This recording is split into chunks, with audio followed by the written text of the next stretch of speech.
तो ये जो 10 मुहर्रम की ड्यूटीज़ थी ये बेसिकली BHU 33 नोट के स्टाफ की थी और वो DHO साहब ने 1 जुलाई को लगाई, जिसमें एक मेडिकल ऑफिसर और 4-5 मेडिकल टेक्नीशियन थे, यानी कि 6-7 लोग मुख्तलिफ BHU के उधर ड्यूटी पे बाउंड थे।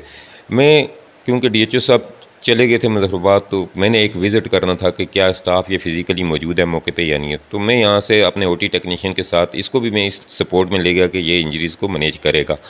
मैं कम से कम हमने अपने हॉस्पिटल से 150-200 बंदों की स्टिचिंग का, बैंडेजेस का, सिल्क जो भी सुचर टाँके लगते हैं, जो सर्जिकल इक्विपमेंट था, रात को ही पैक करवाया और हम सुबह 10 बजे उधर इमाम बारगाह के पीछे एक घर में बैठे जहाँ SHO साहब और DSP साहिबा जीरा भी मौजूद थी। उनकी मौजूदगी में मैंने 33 नोट के स्टाफ को पूरा सामान दिया है, अपनी तरफ से दिया। हालाँकि उनको DHO साहब की तरफ से भी मिला हुआ था, वो DHO साहब की भी जिम्मेदारी थी, उन्होंने सामान उनको दिया था। और उससे पहले 2 दिन पहले उन्होंने DHO साहब ने एक डॉक्टर आमना नवाज़ हैं जिनको 33 नोट भेजा और उन्होंने सारा सामान भी चेक किया था कि पूरा है या कोई कमी बेशी है।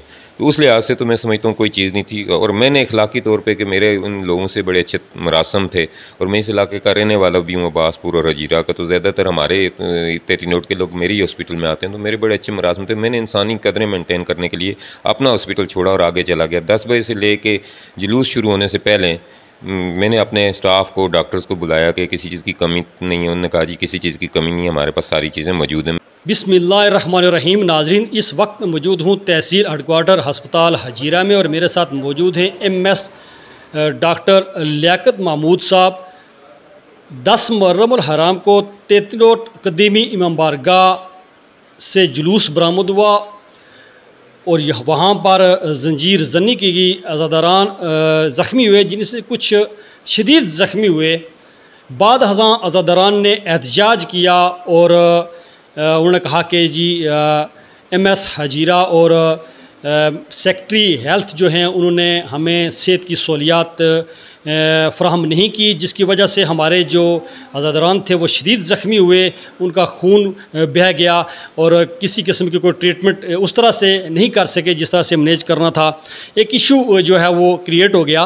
तो हमने उस वक्त भी चाहा था कि डॉक्टर MS जो थे लियाकत महमूद साहब अगर वो मिल जाएं तो उनसे हम मौक़िफ़ लें, लेकिन चूँकि एक तो सर्विस का इशू था और दूसरा डॉक्टर साहब से हम बात करेंगे कि सर वो चूँकि उस वक्त आप अवेल नहीं थे तो आज अपना आप मौक़िफ़ दें। चूँकि एक इशू है, एक तरफ़ा रिपोर्ट तो हम तो कभी भी नहीं चलाते, लेकिन उस वक्त आप अवेल नहीं थे, कम्युनिकेशन का भी मसला था और शायद आप अपनी मसरूफियात में भी कुछ मसरूफ़ थे। तो उनसे बात करते हैं। डॉक्टर साहब, ये सारा जो इशू है आपने देखा है, तो क्या हुआ, असली इशू है क्या, ये किसकी ड्यूटी थी, ये क्यों इशू इस तरह क्रिएट हुआ? इससे पहले भी वहाँ पर जो अज़ादारान थे वो जंजीर जर्जी करते रहे, ये काफ़ी अरसा से ही वहाँ तेतरोट में जो है वो अहले तशी जो हज़रात जो हैं वो 10 मुहर्रम हराम को जो अपने जो रसूमात हैं वो अदा करते हैं। सारा इशू हसर हुआ क्या और इस पर थोड़ा सा चूँकि नाज़रीन को बताएँ, मौक़िफ़ी बहुत ज़रूरी है। बिस्मिल्लाहिर्रहमानिर्रहीम। सबसे पहले तो मैं आपका शुक्रिया अदा करता हूँ कि आप मेरे हॉस्पिटल में और मेरा मौक़िफ़ लेना आपने ज़रूरी समझा। बात इस तरह है कि जो हमारे BHUs होते हैं या फर्स्ट एड पोस्ट होती हैं, ये बेसिकली डिस्ट्रिक्ट हेल्थ ऑफिसर के अंडर आती हैं। MS जो होता है वो तहसील हेडक्वार्टर का अपना 4 दीवारी के अंदर का ज़िम्मेदार होता है और ये जो मुहर्रम हराम की ड्यूटीज़ हैं ये असाइन होती हैं DG ऑफिस से, और जो इस तरह की पेरिफेरी की ड्यूटीज़ होती हैं वो DHO साहब असाइन करते हैं। तो मेरी रिस्पॉन्सिबिलिटी जो थी, DG साहब की इंस्ट्रक्शन, वो सर्कुलर भी मैंने आपको शेयर किया है, उसके मुताबिक मैं MS को अपने हॉस्पिटल में 20 बेड एमरजेंसी के लिए रखने थे, अपनी सर्जिकल टीम को यहाँ तैयार रखना था। तो ये जो 10 मुहर्रम की ड्यूटीज़ थी ये बेसिकली BHU 33 नोट के स्टाफ की थी और वो DHO साहब ने 1 जुलाई को लगाई, जिसमें एक मेडिकल ऑफिसर और 4-5 मेडिकल टेक्नीशियन थे, यानी कि 6-7 लोग मुख्तलिफ BHU के उधर ड्यूटी पे बाउंड थे। मैं क्योंकि DHO साहब चले गए थे मुजफ्फराबाद, तो मैंने एक विज़िट करना था कि क्या स्टाफ ये फिज़िकली मौजूद है मौके पे या नहीं है। तो मैं यहाँ से अपने OT टेक्नीशियन के साथ इसको भी मैं इस सपोर्ट में ले गया कि ये इंजरीज़ को मैनेज करेगा। मैं कम से कम हमने अपने हॉस्पिटल से 150-200 बंदों की स्टिचिंग का, बैंडेजेस का, सिल्क जो भी सुचर टाँके लगते हैं, जो सर्जिकल इक्विपमेंट था, रात को ही पैक करवाया और हम सुबह 10 बजे उधर इमाम बारगाह के पीछे एक घर में बैठे जहाँ SHO साहब और DSP साहिबा जीरा भी मौजूद थी। उनकी मौजूदगी में मैंने 33 नोट के स्टाफ को पूरा सामान दिया है, अपनी तरफ से दिया। हालाँकि उनको DHO साहब की तरफ से भी मिला हुआ था, वो DHO साहब की भी जिम्मेदारी थी, उन्होंने सामान उनको दिया था। और उससे पहले 2 दिन पहले उन्होंने DHO साहब ने, एक डॉक्टर आमना नवाज़ हैं जिनको 33 नोट भेजा और उन्होंने सारा सामान भी चेक किया था कि पूरा है या कोई कमी बेशी है। तो उस लिहाज से तो मैं समझता हूँ कोई चीज़ नहीं थी। और मैंने अखलाकी तौर पे कि मेरे उन लोगों से बड़े अच्छे मरासम थे और मैं इस इलाके का रहने वाला भी हूँ, अब्बासपुर और हजीरा का, तो ज़्यादातर हमारे 33 नोट के लोग मेरे ही हॉस्पिटल में आते हैं, तो मेरे बड़े अच्छे मरासम थे। मैंने इंसानी कदरें मेंटेन करने के लिए अपना हॉस्पिटल छोड़ा और आगे चला गया। 10 बजे से ले कर जुलूस शुरू होने से पहले मैंने अपने स्टाफ को, डॉक्टर्स को बुलाया कि किसी चीज़ की कमी नहीं है। उन्होंने कहा जी किसी चीज़ की कमी नहीं है, हमारे पास सारी चीज़ें मौजूद हैं। मैंने कहा मैं भी जो लाया हूँ सामान ये भी आप रखें। तो मैंने, ये मेरे ड्राइवर थे, इनने जाके सारा सामान गाड़ी से निकाल के दिया। उसके बाद हमारा प्लान ये था कि ये जो 5 लोग हैं ये पीछे रहेंगे इमाम बारगाह में। तो हमें किसी ने मिस गाइड किया कि आप ये जो बैरू बाज़ार है इसमें ज़्यादा खंजर जनी और होती है। तो मैंने कहा कि एक बंदा आगे रहे और ये 4-5 लोग काफ़ी हैं, क्योंकि THQ का OT टेक्नीशियन ट्रेंड होता है। तो इसको हमने आगे रखा कि अगर ज़्यादा शदीद इंजरीज हो गई, जिस तरह के मसल कट जाते हैं, तो वो सड़क पर मैनेज करना मुश्किल होता है, उनको हम तहसील हेडक्वार्टर हॉस्पिटल में शिफ्ट करेंगे। ये किसने बताया सर इस तरह? ये वहाँ लोग थे, कुछ लड़के ही थे, इन्हीं के थे जिनने हमें कहा कि जी यहाँ ज़्यादा होता है। तो मैं, हालांकि 5 बंदे हमने इमाम बारगाह में छोड़े with doctor Shahzaib medical officer, मैं और मेरा OT टेक्नीशियन बिल्कुल जिधर 33 नोट की एम्बुलेंस थी हम उनके पास आ गए बैरू बाज़ार में। तो अब जैसे ही मेरे पास से 3 एम्बुलेंसेस गुजरी हैं तो मुझे किसी ने कहा जी कि ये शदीद ज़ख्मी है, इनके मसल कट गए और ब्लीडिंग बहुत ज़्यादा हो रही है। तो उस वक्त मैंने ये अपना OT टेक्नीशियन वहीं एम्बुलेंस में छोड़ा कि तुम यहाँ स्टिचिंग करो और मैं जाता हूँ हजीरा। तो सर्जन को इन्वॉल्व करके, ये 15-20 लोग हैं, अकेला सर्जन नहीं मैनेज कर सकेगा, क्योंकि कुछ शायद मुझे भी स्टिचिंग आती है, तो मैं खुद भी एनेस्थीसिया का बंदा हूँ। मेरी स्पेशलिटी तो एनेस्थीसिया की है, सर्जन की तो, लेकिन मैंने कहा मैं उसको सपोर्ट करूँगा सारे स्टाफ से ताकि कोई बंदा ज़ाया ना हो जाए। इसलिए मैं वहाँ से DC साहब, SP साहब वहाँ मौजूद थे। तो मैंने जैसे ही एम्बुलेंसेज गुजरी और हमें ये कहा कि ये बहुत सीरियस है, मैं निकल आया अपने हॉस्पिटल में, क्योंकि मेरी रिस्पॉन्सिबिलिटी यहाँ हॉस्पिटल की थी, बाकी स्टाफ वहाँ यहाँ काम कर रहा था। उसके बाद मैंने यहाँ से एक एम्बुलेंस भेजी, मज़ीद सामान भेजा गया, सर्जिकल इंस्ट्रूमेंट का, स्विचर्स, जो भी मटेरियल था भेजा, लेकिन वो यूज़ ही नहीं हुआ। वो ये शाम को मेरा OT टेक्नीशियन वापस लेके आया और इसने अकेले ने 48 लोगों को 33 नोट की एम्बुलेंस में स्टिच किए। बेसिकली जब भी हमारी टीम 9 बजे वहाँ पहुँच गई थी, डॉक्टर शाहज़ेब और उनकी टीम 5-6 लोग थे। पहले ये होता था कि हमें वहाँ जगह दी जाती थी, इमाम बारगाह में एक ख़ास साइड पे कमरा देते थे, कोई 4 रखा जाता था, क्योंकि वो जो उनका इमाम बारगाह है वो रोड से काफ़ी ऊपर है और फिर ये आते भी एक गैल तंग रास्ते से हैं, तो उसमें फिर ये लोकेट करना मुश्किल होता है इस गैल में क्या हुआ, क्योंकि उनके मजमे के अंदर तो कोई घुस नहीं सकता, सीधी सी बात है। सर मेरे लिए जंजीर जनी जो है वो इमाम बारगाह के अंदर ही होती है, अंदर ही होती है, लेकिन अंदर भी मेडिकल स्टाफ को कम से कम 2-4 चारपाइयाँ या इस तरह की कोई जगह प्रोवाइड करनी चाहिए, जगह प्रोवाइड करनी चाहिए थी जहाँ पे वो स्टिचिंग कर सकते, जहाँ वो सामान पहले लगा लेते, हर चीज़ लगी होती। अब हमने मंडोल भी कवर किया है, ठीक है, उन लोगों ने हमें अप्रिशिएट किया। जाते साथ ही उन्होंने हमारे स्टाफ को एक पूरा मकान खाली करके दिया, उसमें चारपाइयाँ लगी हुई थी, हमारे स्टाफ ने सारी चीज़ें टेबल पे लगाई और हमने 10-15 मिनट में सारी इंजरीज मैनेज की, किसी को कोई गिला शिकवा नहीं आया। तीसरी बात यह है कि वहाँ पे नेट सर्विस ही नहीं थी कि कोई एक बंदा एक दूसरे से रब्ता कर सके। जब मुझे ये पता लगा कि इंजरीज बहुत ज़्यादा, 15-16 लोग हमारे हॉस्पिटल में शिफ्ट हो गए, तो फिर एक MS की रिस्पॉन्सिबिलिटी हॉस्पिटल में थी और गवर्नमेंट का आर्डर भी था, तो मुझे गवर्नमेंट का आर्डर फॉलो करना था, इसलिए मैं अपने हॉस्पिटल में आया। लेकिन मैं 10 बजे से ले कर मेरे ख्याल में 3 बजे हम वहाँ से मूव किए हैं। जब ये एम्बुलेंसेज इधर शिफ्ट हुई हैं, मैं उस वक्त अपनी 33 नोट की एम्बुलेंस के पास थोड़ा आगे DC साहब, SP साहब थे, तो ये मेरा OT टेक्नीशियन मौजूद है। मैंने इसको कहा कि तुम इधर रहो, मैं तुम्हारे लिए मज़ीद भी सामान भेजता हूँ, लेकिन वो सामान यूज़ ही नहीं हुआ, वो शायद रात को वापस आया, बल्कि हमने वो मंडोल भेजा। तो इस तरह की कोई लापरवाही हम सोच भी नहीं सकते। ये हमारे भाई थे, हमने खिदमत, फिर थोड़ी सी मिस में चीज़ें उनकी वजह से हुई कि उनको हर साल वो हमें जगह देते थे, पहले भी डॉक्टरों को जगह देते थे, तो वो तो उनके रिस्पॉन्सिबल बंदे, जब हमारे रिस्पॉन्सिबल बंदे उनसे मिले तो उनको फैसिलिटेट करना चाहिए था। अब मसल इंजरीज जो होती हैं उनको एक तरीके से जोड़ा जाता है, अगर वो गलत जुड़ गया तो सारी ज़िंदगी के लिए वो बंदा डिसेबल हो जाता है। उधर सिंपल जो स्किन की इंजरीज होती है वो मैनेज हो सकती हैं, लेकिन जिनके मसल कट गए थे और बड़े डीप मसल कट थे, हमने यहाँ एक मरीज़ पे 40-40 मिनट लगाए, 10-10 कट थे और बहुत डीप कट थे। अब तो यानी कि रीढ़ की हड्डी तक गए हुए थे। पहले हमने नीचे से मसल जोड़े, फिर ऊपर से तंदे जोड़े, फिर उस ऊपर से हमने उनकी सबकुटेनियस टिश्यू जोड़ा और आखिर में स्किन, हमने 4 लेयर करके हमारे सर्जन ने जोड़ा है। तो एक बंदे पे यहाँ 40 मिनट लगे हैं। तो ये सड़क पर ये चीज़ें मैनेज होने वाली नहीं थी, इसीलिए गवर्नमेंट ने THQ हॉस्पिटल फिक्स किए हुए थे कि इंजरीज़ को मूव करेंगे हजीरा। वहाँ पर भी मखसूस अगर वो जगह मिल जाती जाती तो हो जाता था। वहाँ भी अगर मखसूस जगह एक होती, जिस तरह मंडोल वालों ने, उनने बड़े रिजनेबल तरीके से हमें रिहाइश दी, सारी चीज़ें नहीं, हमारे स्टाफ ने बड़े अच्छे तरीके से मैनेज किया। तो ये थोड़ा सा, एक तो डिस्टेंस सड़क से ज़्यादा था, पेशेंट को मूव करना मुश्किल होता है। देखें, हमने तो स्टिचिंग करनी थी, पैरामेडिक्स ने मूवमेंट तो हम नहीं कर सकते थे लाइन ऑफ कंट्रोल में, तो हमें अगर एक जगह फिक्स होती, सारे लोग उधर जाते तो सारा स्टाफ वहाँ होता। अब ये जब चलना शुरू हो गया, स्टाफ भी इनके साथ चलना शुरू हो गया कि किस जगह पे जाके ये ज़्यादा अपने आप को, वो तंग सा रास्ता था, उसमें नेटवर्क सर्विसेज भी नहीं थी कि स्टाफ भी एक दूसरे से रब्ता करता, दरमियान में ही थे इनके दरमियान में। तो ये थोड़ा मिसअंडरस्टैंडिंग हुई और कुछ मिसअंडरस्टैंडिंग वहाँ फैलाई गई, जिसकी वजह से ये हुआ।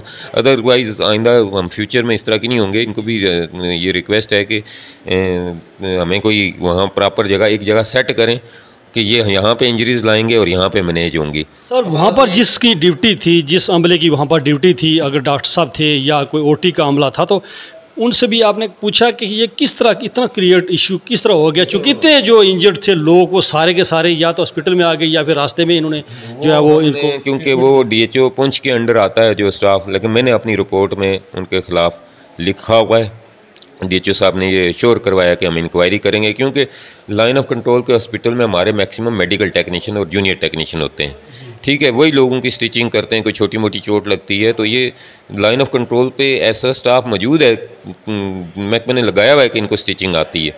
क्योंकि आज तो ये इशू है, कल लाइन ऑफ कंट्रोल पे फायरिंग हो सकती है, लोग ज़ख्मी हो सकते हैं। तो ये BHU जितने हैं हमारे, इनमें लोग इसीलिए लगाए हुए हैं कि ये अपने स्किल इंप्रूव करें। अगर उसमें से किसी ने गफलत की हुई है तो उसके खिलाफ DHO साहब को तहरीक हो गई है, वो कार्रवाई करेंगे। On the part of MSDHQ Hazira कोई गलती नहीं है, MS की ड्यूटी वहाँ नहीं थी, MS की ड्यूटी उसके हॉस्पिटल में थी। आप इखलाकी तौर पर वहाँ पर गए, वहाँ पर वहाँ गिरने वाले उन लोगों से ज़ाती कुछ लोगों से बड़ा अच्छा मरासम थे, तल्लक था। तो मैं एक विज़िट करने गया था, DHO साहब ने कहा था कि आपने दोनों साइड विज़िट करनी है कि स्टाफ काम कर रहा है या नहीं। ठीक है, तो मैंने यही रिपोर्ट देनी थी कि स्टाफ है या काम कर रहा है या नहीं। लेकिन मैंने इखलाकी कदरें ये मेंटेन की कि मैंने अपने हॉस्पिटल से सामान उठाया, उनको दिया, जबकि उनको DHO साहब ने दिया हुआ था। ठीक है, और अगर उनको कोई चीज़ कमी थी या वो तो अभी इंक्वायरी होगी, उसमें पता लगेगा। तो वो उनको जो हमने लेडी डॉक्टर भेजी 33 नोट BHU में के सारा सामान देख के आए, तो उनको उस स्टाफ ने ओके रिपोर्ट दी है।